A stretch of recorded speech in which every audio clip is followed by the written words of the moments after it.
पैसा वहां लग नहीं रहा। विकास एक दो गांव जो उनके हैं या एक दो कॉन्स्टिट्यूंसी जो उनकी पारिवारिक कॉन्स्टिट्यूंसी है उसको छोड़ करके बिजली कहीं नहीं आ रही है। शिक्षा का स्तर ये हो गया कि स्कूलों में कोई मास्टर नहीं है। मिड डे मील की बात ये होगी कि शायद किसी को मिलना हो आज तक। इन सारी बातों को देख करके उत्तर प्रदेश की जनता में लालसा पैदा हुई कि हमें तो तब्दीली चाहिए। जहां तक मोदी जी का प्रश्न है, मोदी जी के बारे में उनकी इमेज बन गई, पूरे नेशनल इमेज बन गई, उत्तर प्रदेश भी शामिल है कि आदमी जो कहता है वो करके दिखाता है, आदमी बहुत फर्म है, इसमें एक क्षमता है करने की और निश्चित रूप से तब्दीली राष्ट्र स्तर पर लाएगा। 80 सीट आती हैं लोकसभा की उत्तर प्रदेश से।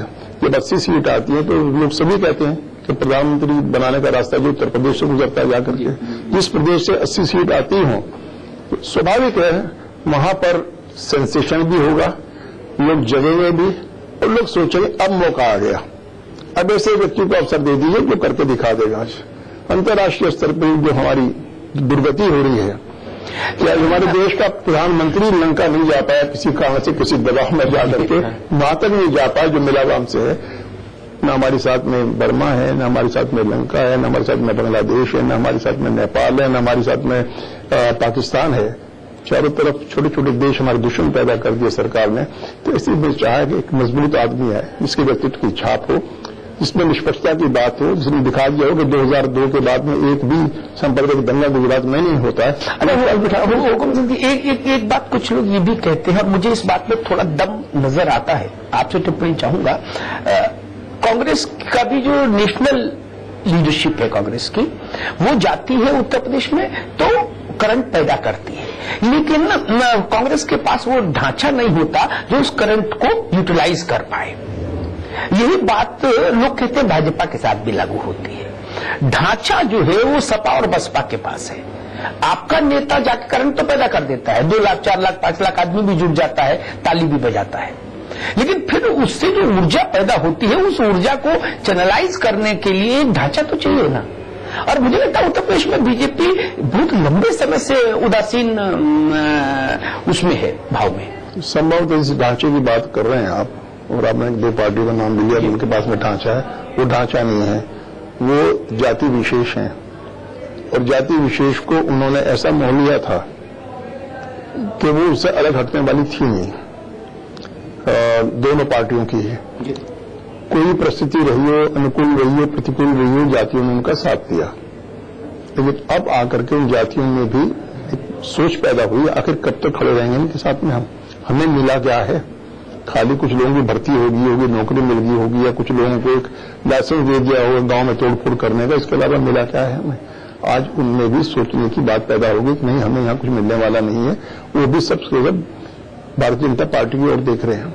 जिस ढांचे की बात कर रहे हैं, हमारा स्ट्रक्चर हर जगह खड़ा हुआ है। भारतीय जनता पार्टी के बारे में मैं कह सकता हूं बूथ से लेकर के नेशनल लेवल तक उसका स्ट्रक्चर आज है, खड़ा हुआ है मजबूती के साथ में, और जब अवसर आएगा वो परिणाम भी देगा।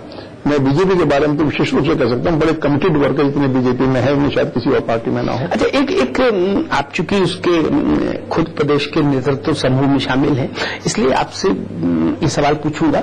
उत्तर प्रदेश भाजपा को लेके वाजपेयी जी के समय से, एक बार मैंने ये सवाल उनसे भी किया था, वाजपेयी जी से भी, इस समस्या ये दिखती है कि शायद ज्यादा नेता हो गए और कार्यकर्ता कम होते गए। ज्यादा तो कार्यकर्ता ही हैं।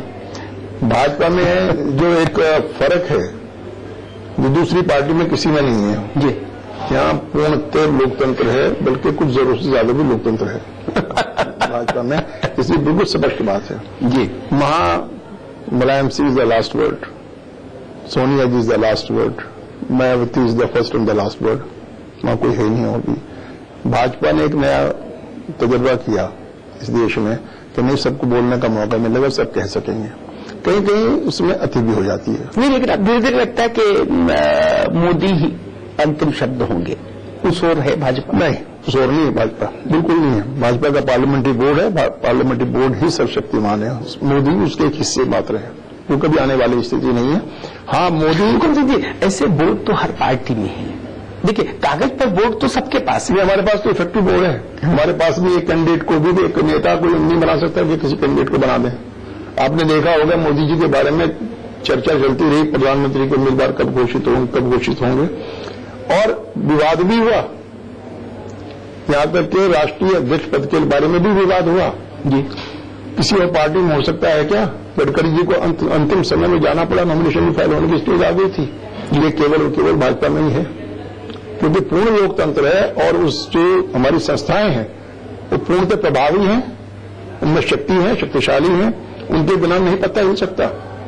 अंत में पार्लियामेंट्री बोर्ड नहीं तय हुआ तो अध्यक्ष बदलना पड़ा और सबकी सहमति से अध्यक्ष बदलना पड़ा। हमारे यहां विचार अलग अलग आ सकते हैं, लेकिन निर्णय सर्वसम्मति से होते हैं सदैव। अडवाणी जी के आशीर्वाद से फिर भी सबसे निर्णय सर्वसम्मति से होते हैं। ये केवल विशेषता भारतीय जनता पार्टी की है।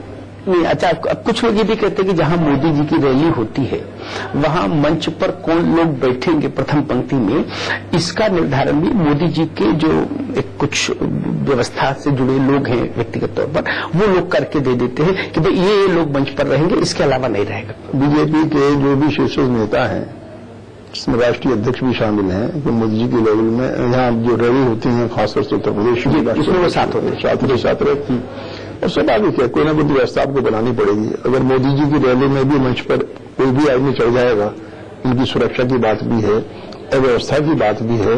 मैंने देखा कुछ नेताओं की रैली ऐसी होती है कि मंच पर ज्यादा होते सुनने वाले कम रह जाते हैं तो मोदी जी की रैली में तो व्यवस्था बनानी बहुत आवश्यक है। उस व्यवस्था के तहत ही तय होते हैं भाई हाँ इस लेवल के लोग रहेंगे, प्रदेश अध्यक्ष रहेंगे, राष्ट्रीय अध्यक्ष रहेंगे और नेता हमारे रहेंगे। बिल्कुल ठीक बात है, होनी चाहिए। अच्छा, एक सवाल मेरे ज़हन में आया, मैंने सवाल अपने बिग बुलेटिन शो में उठाया था भारतीय जनता पार्टी के नेताओं के साथ, उसका बहुत संतोषजनक उत्तर नहीं दे पाए। प्रदेश की भारतीय जनता पार्टी की इकाई ने, राष्ट्रीय अध्यक्ष राजनाथ सिंह ने मुजफ्फरनगर पर काफी बोला उस हिंसा पर, लेकिन प्रधानमंत्री पद के उम्मीदवार ने उत्तर प्रदेश में आके भी संकेतों में कुछ कहा हो तो अलग बात है, मुजफ्फरनगर हिंसा पर कोई सीधी बात नहीं की। लोग ये जानना चाहते थे कि इतने बड़े नेता का जहां 100 लोग जिधर हो गए, उस घटना पर एक व्यू क्या है, ये आना नहीं चाहिए था। और खासतौर पर जब आप उत्तर प्रदेश की जमीन पर लोगों को एड्रेस कर रहे हो। मैं तो मोदी जी का जो रुख रहा मुजफ्फरनगर की बातों को लेकर के, मैं तो पूर्णतः इस बात को समर्थन करता हूं कि उस लेवल पर जाकर के जब वो प्रधानमंत्री के उम्मीदवार हैं, जब तक पूरी समीक्षा न कर रहे हैं और प्रॉपर स्टेज पर ना कहें, सार्वजनिक रूप से कहने की बात ये थी नहीं उनके लेवल पर, क्योंकि राजनाथ जी तो उत्तर प्रदेश के रहने वाले हैं, प्रदेश अध्यक्ष रहे हैं, मुख्यमंत्री रहे हैं, हर बात को समझते हैं। मोदी जी को ना तो इतना कभी समय मिला अब तक कि उनके सामने सारी घटनाक्रम को हम रख सकें आकर के। और ये भी मैं आगे भी बता रहा हूं आपको कि मोदी जी ने कभी हम लोगों को बुला करके उत्तर प्रदेश के मुजफ्फरनगर जिले के बारे में जानकारी नहीं चाहिए। और ये ठीक भी रहा कि व्यस्त इतने हैं, पूरे देश में घूम रहे हैं, 5 राज्यों में चुनाव है, उनके मुंह से कोई बात ऐसी ना निकल जाए जिसकी जानकारी उनको ना हो, तो सरासर ये उचित ही उनकी बात रही कि मुजफ्फरनगर के बारे में। भारत का प्रधानमंत्री मुजफ्फरनगर पर टिप्पणी करता है, वो तो उम्मीदवार है। नहीं, टिप्पणी नहीं, अभी उम्मीदवार है वो, लेकिन भारत का प्रधानमंत्री टिप्पणी करता है। छोटी घटना नहीं हो सकती, इतने लोग मारे जाए। भारत के प्रधानमंत्री ने जो अपना मुजफ्फरनगर दौरा रखा, आज उनके ऊपर प्रश्न चिन्ह है कि वो एक पक्ष में क्यों गए, दूसरे पक्ष में क्यों नहीं गए। तो मैं बताता हूं, पक्ष की बात है। जिन लोगों को गिरफ्तार किया गया, जिन लोगों को बेरहमी से पीटा गया, जिन लोगों के बच्चे चले गए, प्रधानमंत्री को वहां नहीं जाना चाहिए था क्या? जी, जहां से जाना चाहिए था। नेता को गए, समदर्शी गए वहां पर, राजा को समदर्शी गई वहां पर जाकर के। अगर मोदी जी भी इसी करते, इसी तरह जाते कहते कोई बात, जाकर मोदी जी की आलोचना होती। मोदी जी तो नहीं गए, लेकिन दोनों जगह जाना चाहिए था ना, बेहतर होता। दोनों की आंख के आंसू पूछते, नहीं गए ना। जिनके ऊपर संवैधानिक दायित्व है, प्रधानमंत्री के रूप में बैठे हुए हैं। एक सोनिया जी कांग्रेस की सर्वश्रेष्ठ नेता हैं, उनके बेटे भी होने वाले प्रधानमंत्री डिक्लेयर हैं, उपाध्यक्ष हैं पार्टी के। 3 लोग जाते हैं, 3 लोगों में से एक भी हिम्मत ये नहीं करता कि दूसरे पक्ष के भी आंसू पूछते जाकर के। और तो जिनकी राजनीति मुजफ्फरनगर से चलती आई है और आज उस घटक के हिस्से हैं अजीत सिंह, उनकी उपेक्षा करके उनको यहां छोड़ करके अपने आप जाते हैं। इससे बड़ा अपमान अजीत सिंह का वो क्या कर सकते हैं ऐसी स्थिति में? लेकिन मजे की बात यह है हुकुम सिंह जी, अजीत सिंह जी कोई अपमान नहीं लगते ना। नहीं, वो कहते नहीं, लेकिन आज वो भी खून की घोंट पिए हुए हैं अंदर से। वाकई में बहुत दुखी है कि उनकी इस तरह से अनादर किया गया, उनको लेकर भी नहीं गए साथ में जाकर के। अब वो अजीत सिंह खुद गए 2 घंटे के लिए डाक बंगले में होकर के, वो भी चले आए, वो भी नहीं जा पाए कहीं, उस दुख के कारण तो नहीं जा पाए। लेकिन मुझे लगता है कि चरण सिंह के बेटे को, मैंने ये बात भी कही थी, इस बात को भी मैंने अपने मंच पर उठाया था, अपने समाचार प्रेस के मंच पर। चरण सिंह के बेटे को वहां किसी खेत में बोरा बिछा के बैठना चाहिए था। कोई गोली नहीं चला सकता उस आदमी के ऊपर। कौन चला सकता? उनको बैठना चाहिए था, नहीं चला सकता, और कहना चाहिए था कि बुलाओ मुख्यमंत्री को, बुलाओ डीजी को, एकदम बुलाओ चीफ सेक्रेटरी को, मैं प्राण दे दूंगा लेकिन अपना इलाका नहीं छोड़ूंगा। कम से कम ये बात चरण सिंह के बेटे को कहनी, बिल्कुल कहनी चाहिए थी, बिल्कुल एकदम कहनी चाहिए थी। और लोग उनसे उम्मीद भी कर रहे थे ये कहेंगे। 12 तुगलक रोड से तो नहीं चलेगा। अब वो तो 12 तुगलक रोड से एक डाक बंगले में गए थे, सिंचाई बाग के 2 घंटे वहां रह करके चले आए। उसके बाद में तो एक शब्द भी उन्होंने कहा नहीं, उनको जाना चाहिए था, कहना चाहिए था, और उनके कहने का निश्चित रूप से प्रभाव होता। लेकिन मेरे ख्याल में मंत्री पद के बोझ में वो इतने दब गए कि कुछ कह नहीं पाए। लेकिन मुझे लगता है इससे अजीत सिंह जी की विश्वसनीयता पर संकट आया है, और जो उनका बड़ा जनाधार रहा उस इलाके में उनके पिताजी का, उनका भी कहीं न कहीं दिल टूटा है। बहुत सारे लोगों से मेरी बात हुई, उस इलाके के आम लोगों से। उन्होंने कहा कि हम चौधरी अजीत सिंह से कुछ उम्मीद करते थे। स्वाभाविक है, चौधरी चरण सिंह जी के सपुत्र हैं। चौधरी चरण सिंह का जनाधार बहुत बड़ा रहा है, आज भी उनका सम्मान बहुत ज्यादा है लोगों के दिल में। केवल किसानों के लिए, आम जनता के दिल में उनका सम्मान है। एक ईमानदार नेता रहे चौधरी चरण सिंह, गांधीवादी नेता रहे चौधरी चरण सिंह, किसानों के मसीहा रहे चौधरी चरण सिंह। और आज जो उनके उत्तराधिकारी रह करके मंत्री पद पर आसीन है, वो ना करें, दुख की बात तो है, कष्ट की बात तो है। हमारे मन में भी कष्ट है इस बात का।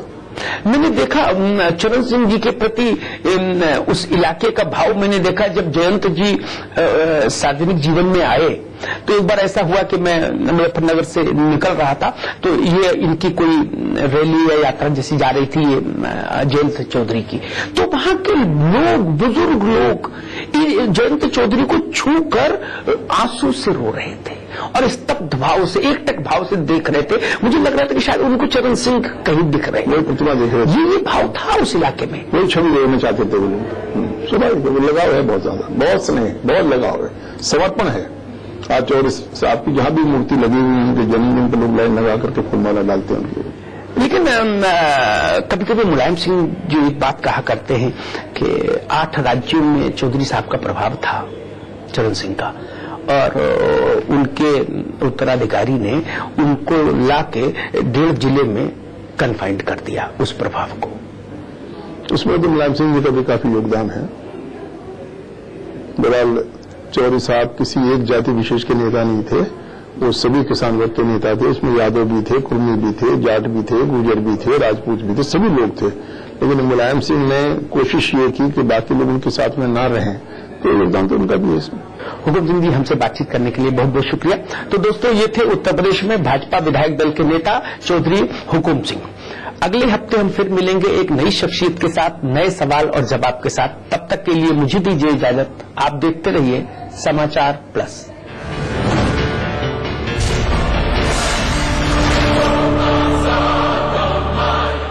ताइवा इन्वर्टर बैटरी, नया रूप, नई तकनीक, अब पहले से 40% ज्यादा पावर बैकअप। ताइवा इन्वर्टर बैटरी।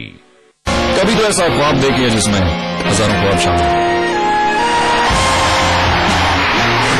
जब दूसरों के ख्वाब पूरे करोगे तो अपना कल बनते देखोगे।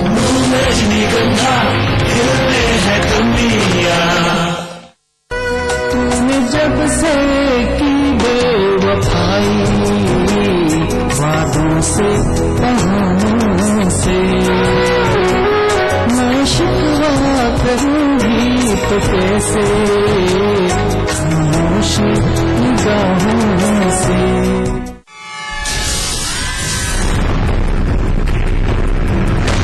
अगर आपके आसपास हो रहा है कुछ गलत, तो समाचार प्लस दे रहा है आपको मौका सिटीजन जर्नलिस्ट बनने का।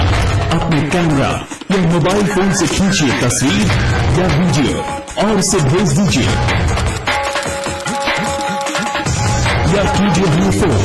अपनी खबर को दीजिए अपना अंदाज, बनिए जनता की आवाज।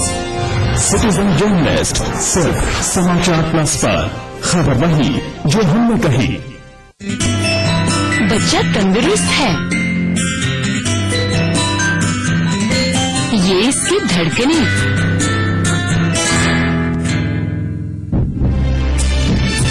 सिगरेट बुझाओ उसे।